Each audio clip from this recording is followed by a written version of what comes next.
was a very long day, but we made it. A 1 in a million pregnancy leads to 2 beautiful baby girls. It makes getting older more bearable. This AI robot cracks jokes and helps seniors fight loneliness. And we take a look back at the year's top health stories.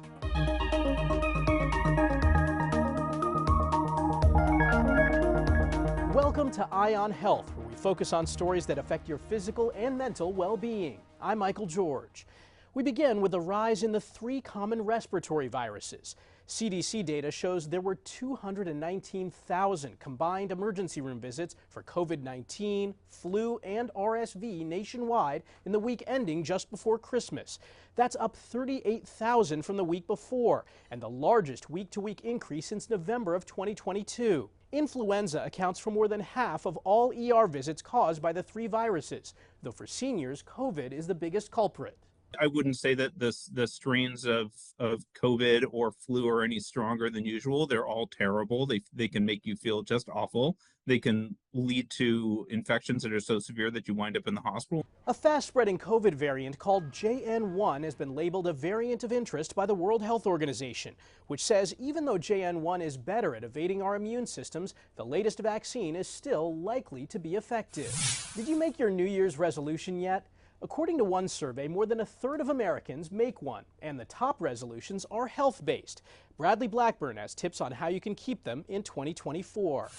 Right below where the ball will drop in the home of New Year's Eve, plenty are already planning for what happens January 1st. I just want to focus on myself and work out more. I hope to get back to lose a little weight, as always. A new survey from Forbes Health finds, no surprise, the top resolution for 2024 is improving physical fitness. Number 2, improving finances. And number 3 is improving mental health. But psychologist Dr. Sabrina Romanoff says the way you phrase those goals can set you up for success. That's one of the reasons why resolutions fail. They're too idealistic and they're not so specific. So it has to be very specific. Specific and measurable so you can see your progress over time. For example, if your aim is to lose weight, break it down. Set a goal of 1 pound per week, or find a different metric. That could mean eating vegetables 4 times a week. Let's say you want to do that for 4 weeks in a row, and then in 1 month you might say, I'm going to reevaluate and increase the challenge. The average length of time a resolution lasts is 3 months. Just 1% made it a full year. But the act of setting goals is a good one. Even if it's for a couple weeks, you tried your best. Dr. Romanoff agrees success isn't black or white. You can almost imagine them as like a compass, and you're coming back to your compass. What's really important to you? An old routine to start the new year. Always worth trying. Because a promise to yourself can have power. Bradley Blackburn, CBS News, New York. While a breast cancer diagnosis of any kind is life-altering, a diagnosis of metastatic breast cancer can be especially devastating. But as Dr. Malika Marshall reports, new advances in treatment are helping patients live longer and healthier lives. Valerie Frank was diagnosed with stage 3 breast cancer in 2018. Despite multiple surgeries, chemo, and radiation, 2 years ago it returned and had become metastatic, meaning it spread to her bones, liver, and lungs. The 52-year-old wife and mother of 3 teenage girls was crushed. It was absolutely terrifying. I was in a state of panic for months, just paralyzing panic. Fortunately, there are so many more treatment options available for patients like Valerie compared to just a decade ago. It used to be patients were living for about 2 years. Now the median survival is up to 5+ years. So it is dramatically different, and that is because we have so many new therapies that are available for patients. One such therapy is antibody-drug conjugates that act as smart bombs by directly targeting the tumor, sparing healthy cells, and reducing side effects. We have seen the most number of approvals for metastatic breast cancer in the last 3 years than I have seen in my entire career over 15 years. Unfortunately, over time, cancer cells learn to outsmart individual drugs, so it's important to have an arsenal of options. Valerie has already gone through several therapies. When her current regimen stops working, she'll move on to another. I hope one day we'll be able to tell a patient with metastatic disease that we can cure them. We're not there yet. I am going to die of breast cancer, unless I'm hit by a bus, I'll die of breast cancer. But I am determined to be here for as long as I can for my family. No matter what it takes. Dr. Malika Marshall, CBS News, Boston. About 100,000 Americans have sickle cell disease. Most of them are black. According to a public records request shared with CBS News, many black children are struggling to get access to federal disability payments. 76%, or more than 12,000 families, had their requests denied between 2015 and 2020. Medical experts and legal scholars say a 2015 rule change limits access. Children and adults were judged whether they had severe sickle cell based on how long they stayed in the hospital. Attorney Richard Wisehout argued and won the 1990 Supreme Court case on child disability. His office has also been tracking the rate of benefit denials. Since 2015, to qualify for benefits, a child must be hospitalized 3 times in a year, with each lasting at least 48 hours and occurring at least 30 days apart.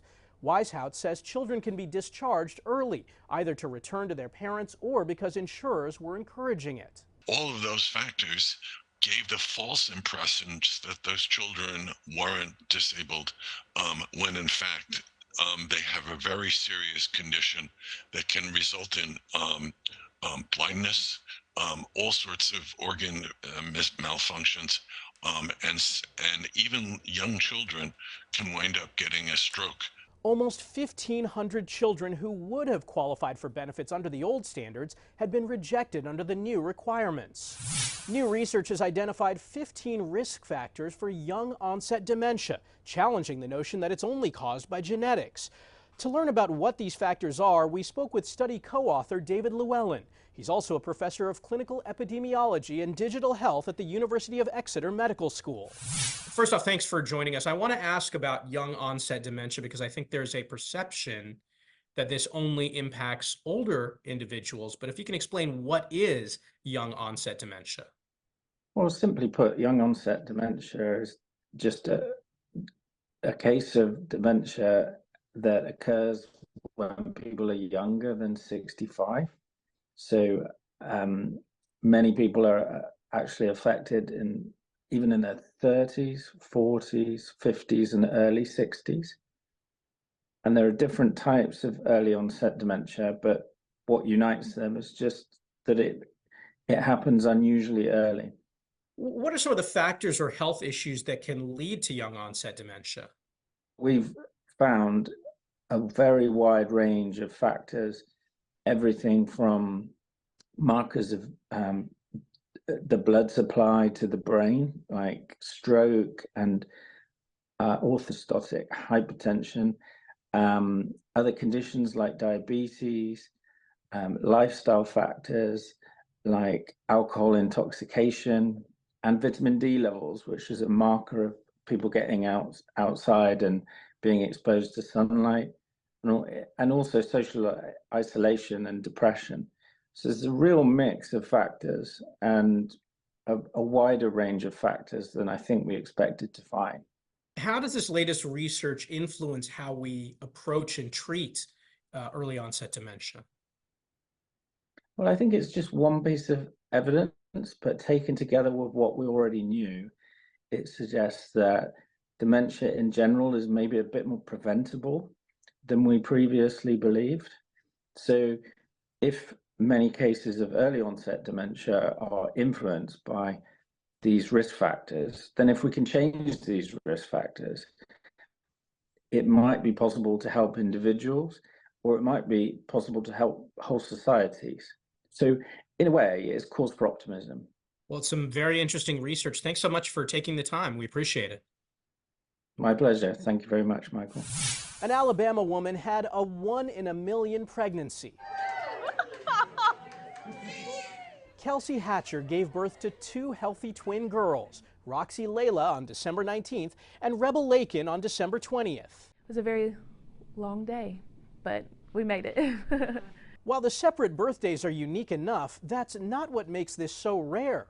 Kelsey has a double uterus and was pregnant with a baby on each side. The pregnancy was considered high risk, so she was induced at 39 weeks. After a combined 20 hours of labor, the twin girls were born. Roxy was delivered vaginally and Rebel by C-section. Coming up, we look at the rising popularity of stretch studios, and a drug to extend a dog's life may be on the horizon.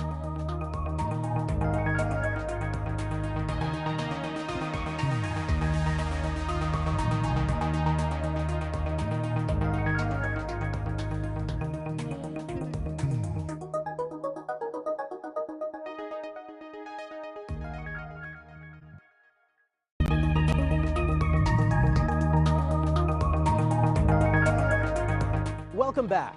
A 2018 study from Tufts University found food labels reduce a consumer's intake of total fat by 10% and increase vegetable consumption by 13%. Labeling policies have also led to food and beverage manufacturers changing their ingredients, reducing trans fat content by 64% and sodium by nearly 9%. That may be why health advocates want more nutritional info on the front of the packaging. As Natalie Brand reports, some groups are creating mock-ups for the FDA to consider. Shoppers searching for detailed nutritional information currently have to look at the back of a package, but some health advocates want a more upfront approach. The more accessible the information, the more likely the consumer is to make the healthier choice. Dr. Peter Lurie is with the Center for Science in the Public Interest, which is pushing the FDA to consider labels like these mock-ups, alerting consumers to the amount of saturated fat, salt, and sugar on the front. Countries in Europe and South America already have this type of packaging, including these Oreos sold in Chile. This is something that has been used in other countries, been shown to be effective. Time for the United States to play catch-up. But manufacturers say many products already have facts up front that give shoppers more info. We feel pretty good about what we've done as an industry. David Shavern, president of the Consumer Brands Association, says companies aren't opposed to future changes. They just want the FDA to consider more options. What's your biggest concern? It seems to be oddly constrained to some degree. Again, they're not looking at, for example, calorie disclosures, which we have asked them to include. They're not looking at disclosures around positive nutrients, which I think are important to consumers as well.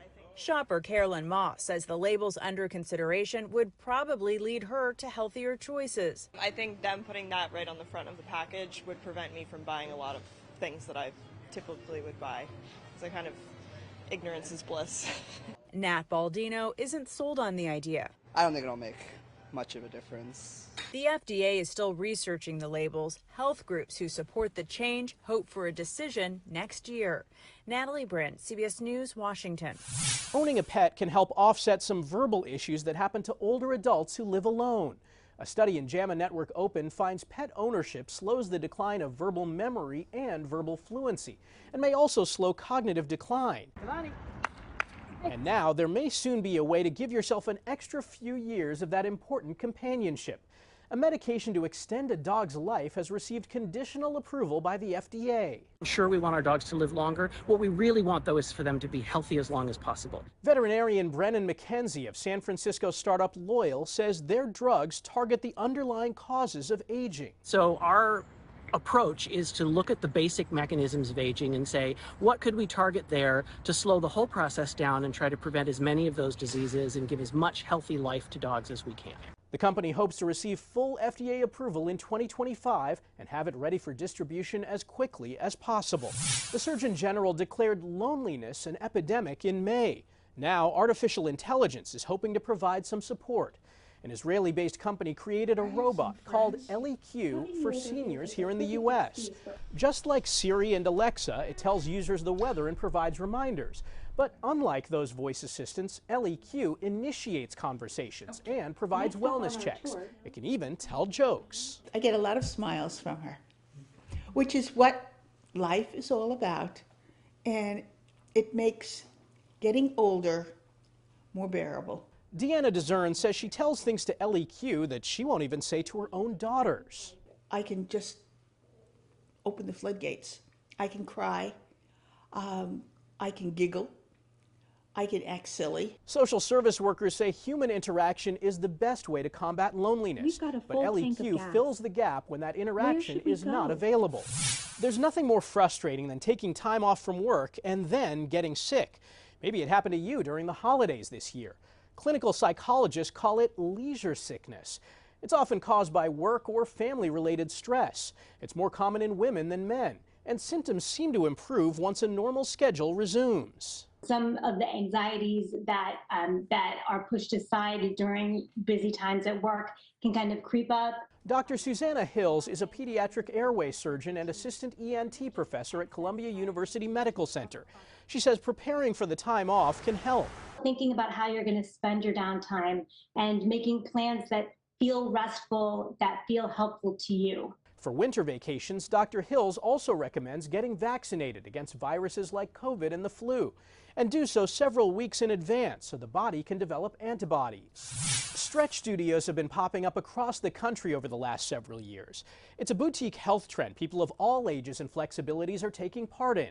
Jared Hill shows us how it works. The staff here at Stretch Zone in Manhasset, New York, help people get a leg up. So we're going to open up the hips first, relax.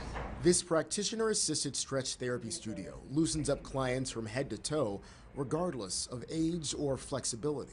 You lay down on a comfortable table, we do all the work, you get all the benefits. General Manager Christine Petronella says those benefits are both physical and mental. More mobility, more flexibility, balance, reduces depression, also reduces blood pressure. Yeah, I know you love this one, yeah. I do like that one. 39-year-old Stephen Scharf knew his body was trying to tell him something. I would wake up with a stiff lower back, and I found myself just uncomfortable, and I knew my body was tight. Months of regular sessions have him feeling like a new man. For me, I wake up and just mentally I'm happier, and I just feel much better. Now, outside of the studio, there are some things to keep in mind for limbering up on your own. Don't bounce. Stretch in a smooth movement. Breathe and hold your stretch for 30 seconds. Strive for symmetry, equal flexibility on both sides, and warm up a little bit before you stretch. You risk injury if you stretch cold. Feel good. Oh, yeah. Experts say you'll make the best gains if you keep at it. Jared Hill, CBS News, New York. After the break, we look back at the year's top health stories, and we visit an Alzheimer's village in the southwest of France.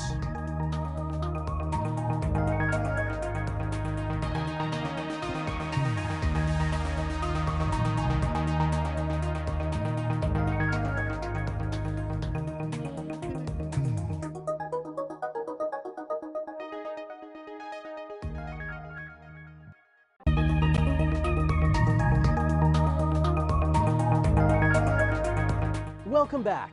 Dementia is one of the major causes of disability and dependency among older people in the world. A retirement home in southwest France is taking a hands-off approach that's giving patients a new lease on life and also helping their families. The BBC's Sophie Hutchinson visited the Alzheimer's village. This is a village with a difference. Here all the villagers have dementia. The shop in the main square supplies simple groceries, like the all-important baguette. And to reduce stress, it doesn't take money, so no one has to remember their wallet. Next door is the restaurant and the social heart of the village, where I meet Francis, a former farmer. What was it like when the doctor said you had Alzheimer's? Very hard. He tells me that his father also had Alzheimer's, but he says he's not afraid. I'm not afraid of dying because that will happen one day. Meanwhile, I will live my life despite the disease. I'm here to live, even though it's not the same. And for this couple, dementia has reunited them. Philippe came first and then Viviane. It is, of course, bittersweet, but here they live as normal a life as they are able. What do you do here? We go on walks. We walk. I have the feeling that you're very happy. Yes, we feel good here. Truly. They say time passes differently here. There are no set hours for appointments, shopping or washing imposed on residents. There's just a gentle rhythm, a coaxing and a cajoling, with the aim of giving these villagers as much freedom as possible. This dementia village is being closely monitored. Early results suggest its specially adapted environment is actually influencing the course of the disease. What we used to see when people enter institution, that is an accelerated cognitive decline, is not observed in this institution. So this could be a question about, can you actually extend people's lives? Yeah. That's an important question. But can we extend people's life in good conditions? And researchers say there's also a drastic reduction in families' feelings of guilt and concern. I have peace of mind because I know she has peace of mind and is safe. When I leave her, I am relieved. When I arrive, it's like I'm just at her house. I'm at home with my mum. But villages like this come at a price. While running costs are similar to an average care home, it costs £17 million to set up. Despite that, the village attracts huge worldwide interest from those looking for a solution to the predicted exponential growth in dementia. Because there is a cruel inevitability, there is no cure. But while this may be the winter of these villagers' lives, staff here believe it comes more slowly and that there is more joy along the way. Sophie Hutchinson, BBC News, Southwest France. And we finish with a look back at 2023's top health stories, from weight loss drugs to new cancer screening guidelines. Drugs used for weight loss like Ozempic and Wegovy soared in popularity in 2023. They stimulate the pancreas to make more insulin, they make you feel fuller faster, they reduce your appetite. A study from Novo Nordisk, the drug maker behind Wegovy, found it can also reduce the risk of heart attack, stroke, or heart-related death by 20%. 2 new therapies to treat patients with sickle cell disease are now available. One uses a gene editing therapy known as CRISPR. You're changing somebody's DNA, so obviously you want to make sure that the corrections you're making are the ones you want. In July, the FDA approved the first over-the-counter birth control pill, called O-Pill. 2 months later, the agency approved Narcan as the first over-the-counter medicine that can reverse opioid overdoses. If it's in the store, in the aisle, right next to ibuprofen, it really also helps to reduce stigma. CVS pulled phenylephrine from shelves after an FDA advisory panel decided the popular decongestant likely provides no more relief than a placebo. Talk to your local pharmacist, local provider, about what the alternatives are. The fight against Alzheimer's disease received a boost when the drug Leqembi received regulatory approval. Trials show it slows early progression by about 27%. Updated COVID-19 vaccines that target recent variants became available in September, though just a small fraction of Americans have gotten the shot. I know folks want to leave COVID in the rearview mirror, but unfortunately it is still here. Protection became available against RSV for the first time. Pregnant women and older adults can receive a vaccine, while the antibody shot Beyfortus helps prevent the virus in babies. As you know, the near death of Buffalo Bills player Damar Hamlin during a football game in January spurred a national movement to teach more people CPR. Screening guidelines for breast and lung cancer were updated in hopes of saving more lives. The American Cancer Society lowered the age for a yearly low-dose CT scan to 50 for people who smoke or formerly smoked a pack a day for 20 years, or 2 packs a day for 10 years.